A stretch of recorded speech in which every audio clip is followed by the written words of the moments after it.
when we did the live today and I was talking to Vin, I said to him beforehand, it was really difficult to get out some of the words I was trying to get out in regards to some of the things that have been sort of on my mind of late and how to express it. It's one thing to have the thought, but you don't want to do it clumsily and you want to do it in a way that people understand where you're going with it as well. And some things are easier to express than others. And with me, I know that people have said to me in the past, "What's your problem with rich people?" I don't think I'm the only person working class that occasionally has a problem with some rich people. And that's the thing. I don't have a problem with rich people. Um, there's just some corrupt rich people that are like anything else. The bad parts of society, and those people, yeah.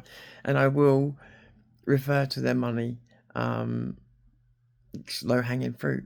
That's all it is. It's just low hanging fruit. It's not even jealousy. It's just low hanging fruit. It's just the same as calling a fat person fat. It's just low hanging fruit. Yeah. But I have said in certain videos in the past, oh, so and so rich tosser, and I think people have taken some of that, seriously, and there are other times when, yeah, I do think that sometimes people's style of life can cut them off to certain realities, and that is a reality in itself. We do live in different realities. So that's always been the case in this country, very much so. So, with all this sort of said, I think why I have a problem now is I don't really have a problem. It's not like I've got a problem with rich people. What I've said, and I realised this tonight, what I've said in videos over the last probably year and a half is that we keep voting for the richest people in the country over and over again in Britain to run the country, and then we keep wondering why they have no idea what we're going through, what we're suffering, or anything else, why they don't care. And same in America, regardless of them choosing a different path, maybe getting a good president, they still get uh, people with a lot of money. And I guess the idea is that people with a lot of money know how to handle money, especially Trump because he's business, right? But at the same time, you're never going to get someone like that to understand what it's like to not be able to afford a pint of milk. And even for the ones that may have had that when they were growing up, believe me, I've seen it myself. They can forget it very quickly. When not just when they choose, but when life changes for people, they change with it. So, and that's a natural thing, by the way. It's not accusation. We all change with our circumstance. That's why people say you live to your means, right? Well, that's not just monetary. It's everything. I think it's just natural. We stretch out to what our natural environment is and how much space we take up in our natural environment, if you like, for an analogy. But I think that we keep um, enriching our leaders and then wondering why they don't stay on the straight and narrow. Especially when it's like working class people, stuff like that. Because I think some of us would even find it even harder because we've never had it before. And also just the again, the rewarding that we have been giving. When the mainstream media even would make full disclosure about the Eaton boys, what they were, where they come from, everything else. And we knew who they were and everything else, and people still voted them in power, and then wondered why they put us through years of austerity. Um, did it because of who they were, and yeah, because they would never ever care, because they'd never understand. And I feel like we just make this same mistake over and over again. Again, in some ways, thinking, oh, people with money, people who've lived it, they maybe are the best people for the job.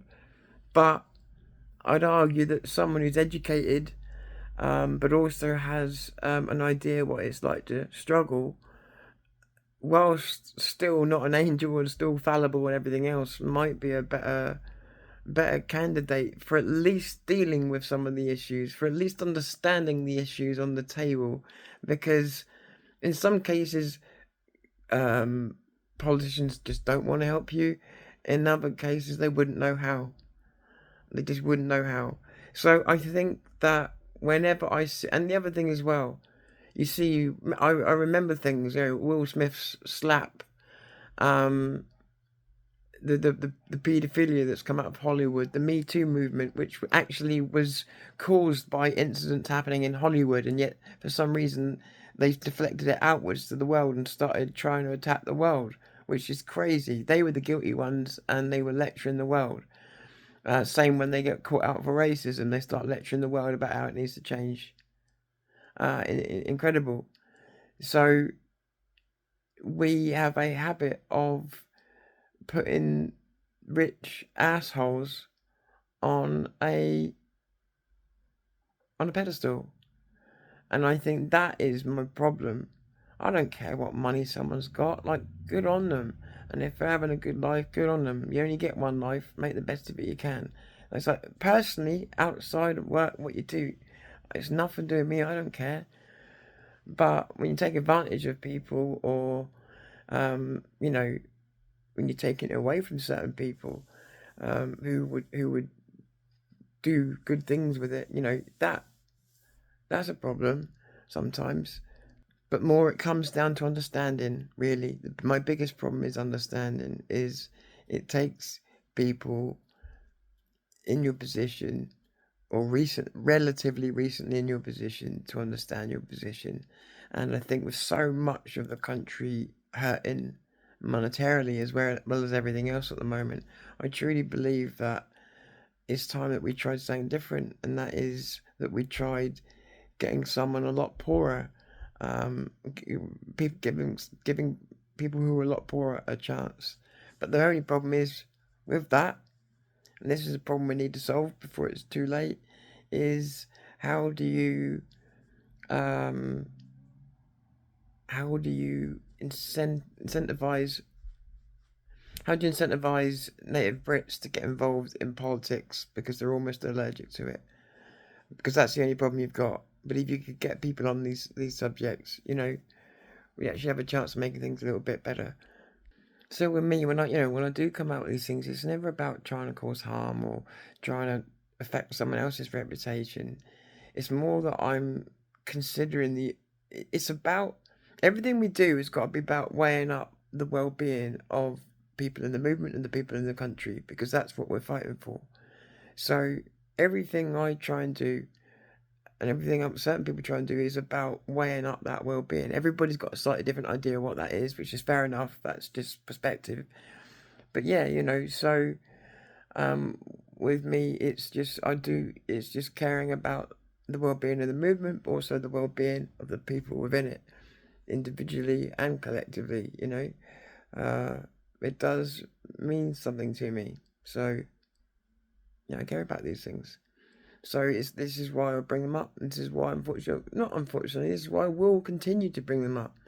Um, but always hoping, by the way, that the answers are simple, innocent, cool, you know, or fixable, or whatever.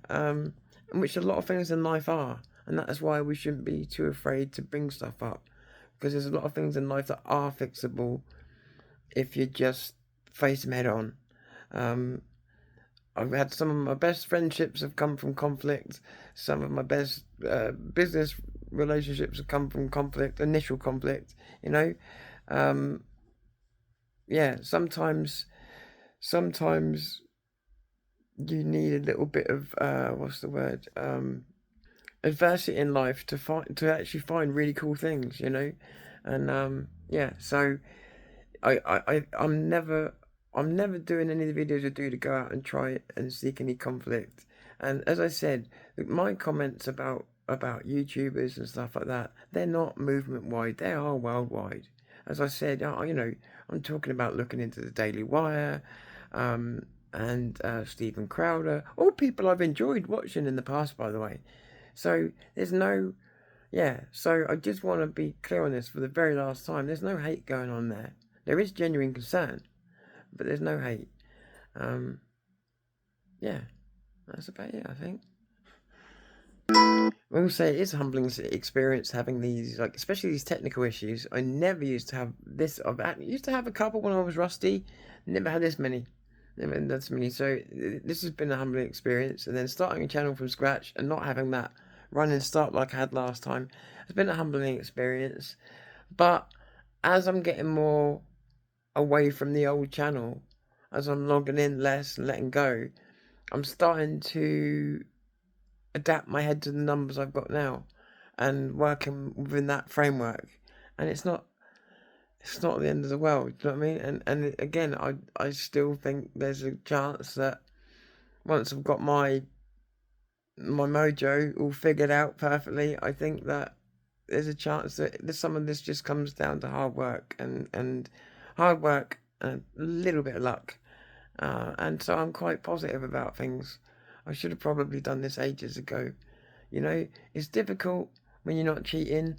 It is difficult, but it's not impossible. I did it the first time, proving it wasn't impossible. I proved it to myself. So, um, I did things that nobody imagined. Nobody, literally not a soul in the world, including me, imagined that I'd be doing. So, um, and that was from having a basic 5-year plan. So who knows what's possible? Maybe nothing, but I've proved in the past already that I can make absolutely impossible ideas come real. And if I can try and make that happen again, but use it for some good again, then all the better. Because that's all we're really trying to do is look after each other, and now more than ever, I'm more convinced now that we're past the point of no return with many things, and that does bother me. It does bother me. My native Brit is in trouble, so the very least I want to do is be making sure that we're looking after each other. So again, even if I do come out and criticize someone or whatever else, my overall